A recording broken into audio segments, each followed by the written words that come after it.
Assalamualaikum warahmatullahi wabarakatuh.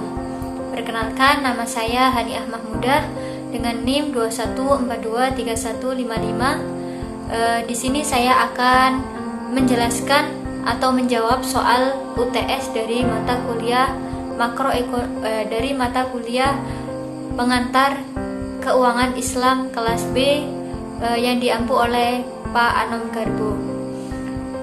Jawaban saya yang pertama mengenai tanggapan uang digital.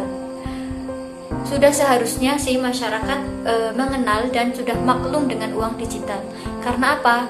Uang itu sudah menjadi barang yang sering kita gunakan selain handphone. Perkembangan teknologi informasi ini mencetuskan pemikiran adanya uang secara virtual yang pada akhirnya akan menghilangkan uang secara fisik.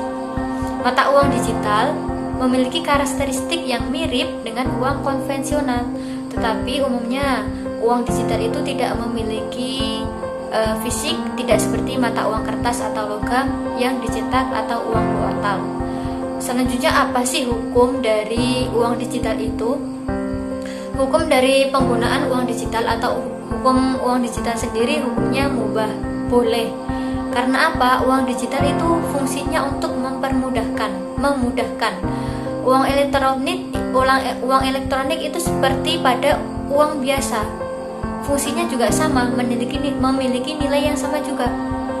Dalam bentuknya saja yang berbeda. E-money itu tergantung pada substansi dan barang yang ditransaksikan. Jadi bisa disimpulkan bahwa bermuamalah dengan uang elektronik atau e-money atau uang digital itu hukumnya mubah, sah dan halal selama hal itu memenuhi prinsip-prinsip pada syariah muamalah, prinsip-prinsip syariah muamalah. Yang ketiga, ada apa sih keuntungan atau peluang untuk masyarakat, khususnya masyarakat Indonesia sendiri. Uang digital sangat banyak ya keuntungannya, termasuk di 2020 ini ada agenda G20 itu sangat-sangat menguntungkan sekali bagi masyarakat Indonesia. Keuntungannya ada dari segi fleksibel, efisien, dari segi kecepatannya dalam mentransfer, dalam bertransaksi itu tanpa hitungan waktu gitu. Nah, di sini sistemnya juga terdesentralisasi atau blockchain yang artinya mengurangi resiko kegagalan sistem secara keseluruhan. Nah, di sini itu adanya uang digital juga diharapkan meningkatkan kualitas perekonomian pada masyarakat Indonesia.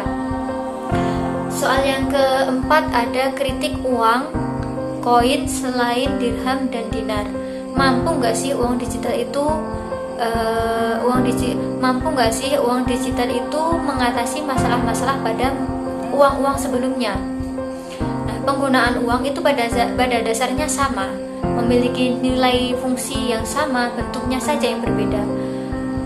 Uang itu sebagai alat tukar, media yang memiliki value nilai yang sudah disepakati atau diterima secara umum. Menurut saya, uang digital itu mampu mengatasi permasalahan-permasalahan pada sebelumnya. Seperti contoh, permasalahan sederhana di sebelum ada dirham dan dinar atau uang-uang sebelumnya itu pada perpecahan nilainya. Nah, dengan adanya uang digital ini, masyarakat atau kita pengguna itu tidak perlu lagi memikirkan adanya uang pecahan atau juga kembalian dari penggunaan uang digital tersebut. Soal yang kedua, mengenai riba. Pengertian dari riba sendiri itu apa sih?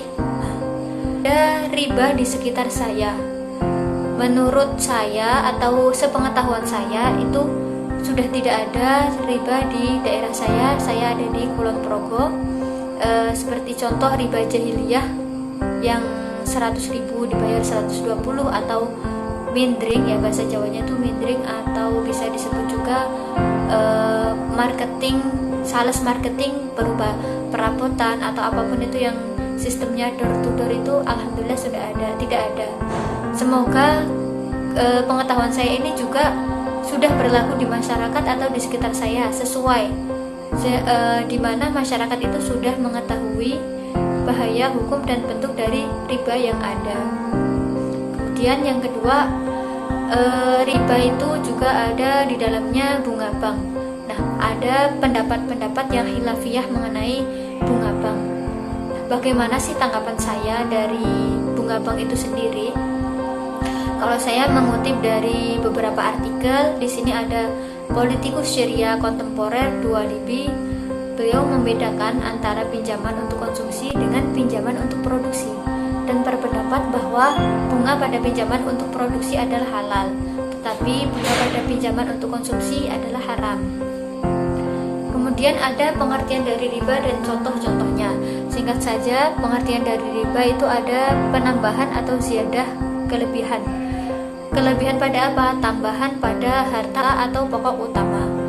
Kemudian ada macam-macam riba. Di sini saya menjelaskan 3. Yang pertama ada riba fadl. Riba fadl itu apa sih? Riba yang dimana jual beli atau pertukaran itu dari barang-barang yang menghasilkan riba, namun dengan jumlah atau takaran yang berbeda. Contohnya, menukar uang 100.000 dengan pecahan 2.000-an, tetapi dapatnya 48 lembar atau senilai dengan 98.000. Nah, itu termasuk dari bentuk riba fadl. Kemudian ada riba nasi'ah. Nah, riba nasi'ah itu apa sih? Riba nasi'ah itu kelebihan yang didapat dari proses jual beli dalam jangka waktu tertentu. Adapun transaksinya itu sama, namun terdapat waktu yang penangguhan dari pembayarannya. Contohnya menukar emas nih, menukar emas dua-duanya sama 3 gram, tapi yang satu sudah diberikan, yang satunya lagi masih ditangguhkan pada tahun depan. Nah, itu riba dengan barang ribawi yang ditangguhkan waktunya. Kemudian yang ketiga ada riba jahiliyah. Riba jahiliyah ini yang seperti pada umumnya di masyarakat itu kelebihan pada pelunasan uang utang yang telah melebihi pokok pinjaman. Seperti tadi ada pinjam 100.000 dikembalikan 2 minggu, tetapi jika melebihi tempo maka dikembalikan bertambah 20.000 begitu. Soal yang ketiga ada instrumen pengendali lalu lintas, ada OJK, BI, dan LPS. Bagaimana sih penilaian saya dengan 3 lembaga itu? Ketiganya bagus dengan pertimbangan masing-masing ya. Lembaga-lembaga tersebut memiliki tugas dan kepentingan masing-masing yang dijalankan, tergantung dari kinerja pengurus atau karyawan dari badan-badan tersebut. Kemudian yang ketiga ada tanggapan mengenai kinerja OJK. Mengutip dari artikel CNN itu, kinerja OJK pada 2021 dinilai masih kurang optimal. Dari mana? Dari perlunya DPR yang dirilis oleh CNN itu mengatakan bahwa OJK itu perlu meningkatkan kualitas dalam perlindungan konsumen, pembelaan hukum untuk konsumen, pengawasan pinjaman online, dan literasi keuangan. Nah, dari hal ini saya bisa mengambil kesimpulan di tahun 2022 ini juga masih banyak masyarakat yang rendah mengenai literasi keuangan dan banyaknya kasus-kasus pinjaman online atau perjudian online begitu. Perikatan pada lembaga atau individu dalam operasional keseharian. Bagaimana sih sistem perikatan? Penilaian saya pada sistem perikatan di Indonesia, perikatan itu lahir dari perjanjian, memang dikehendaki oleh 2 orang atau 2 pihak yang mempunyai suatu perjanjian. Sedangkan perikatan yang lahir dari undang-undang diadakan oleh undang-undang di luar kemauan para pihak yang bersangkutan. Nah, dari referensi itu tersebut saya juga mengingatkan bahwa sistem perikatan di Indonesia masih carut-marut ya. Bagaimana tidak, yang membuat perikatan saja atau mungkin bisa DPR, MPR, ya lembaga-lembaga yang berwenang membuat perikatan saja itu tidak mematuhi atau tidak memenuhi apa yang diikat atau disepakati.